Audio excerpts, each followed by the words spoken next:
నమస్తే అండి. మీరు గ్రామంలో ఉంటున్నారా? పొలాల్లో పనిచేస్తున్నారా? పిల్లలు గడ్డిపైన ఆడుకుంటున్నారా? అయితే ఈ వీడియో మీకోసమే. స్క్రబ్ టైఫస్ అనే జ్వరం గురించి తెలుసుకుందాం. చిన్న కీటకం కాటు వల్ల వచ్చే ఈ జ్వరం సరైన సమయంలో చికిత్స చేయకపోతే ప్రాణాంతకం కావచ్చు. స్క్రబ్ టైఫస్ ని గడ్డి జ్వరం అంటారు. ఇది ఓరియంషియాప్సుత్సుగ్ముషి అనే బ్యాక్టీరియా వల్ల వస్తుంది. చిగురుటాకా అనే చిన్న కీటకం ఈ బ్యాక్టీరియాని మోస్తుంది. ఇవి గడ్డి, పొదలు, పొలాల్లో ఉంటాయి.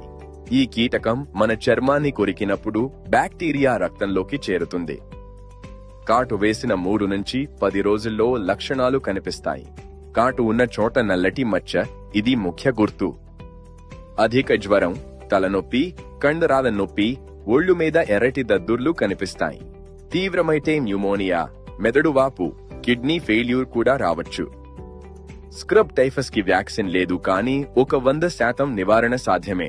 పొలంలో పనిచేసేటప్పుడు పూర్తి చేతులు, కాళ్ళు ఉండే దుస్తులు ధరించండి. బూట్లు, సాక్స్ తప్పనిసరి. DEET లేదా పర్మెథ్రిన్ ఉన్న రిపెల్లెంట్ చర్మానికి దుస్తులకు రాయండి. పొలం నుంచి వచ్చిన వెంటనే స్నానం చేయండి. స్క్రబ్ టైఫస్ చాలా సులువుగా నయమవుతుంది. డాక్సీసైక్లిన్ లేదా అజిత్రోమైసిన్ మందులు 7 నుంచి 10 రోజులు వాడితే పూర్తిగా నయమవుతారు. కానీ ఆలస్యం చేస్తే ప్రమాదం. నల్లటి మచ్చ జ్వరం కనిపిస్తే వెంటనే డాక్టర్ దగ్గరకు వెళ్ళండి. ఈ వీడియోని మీ గ్రామంలోని ప్రతి ఒక్కరికి షేర్ చేయండి. మీ షేర్ వల్ల ఒక్కరి ప్రాణం కాపాడొచ్చు. మీ కుటుంబం సురక్షితంగా ఉండాలి.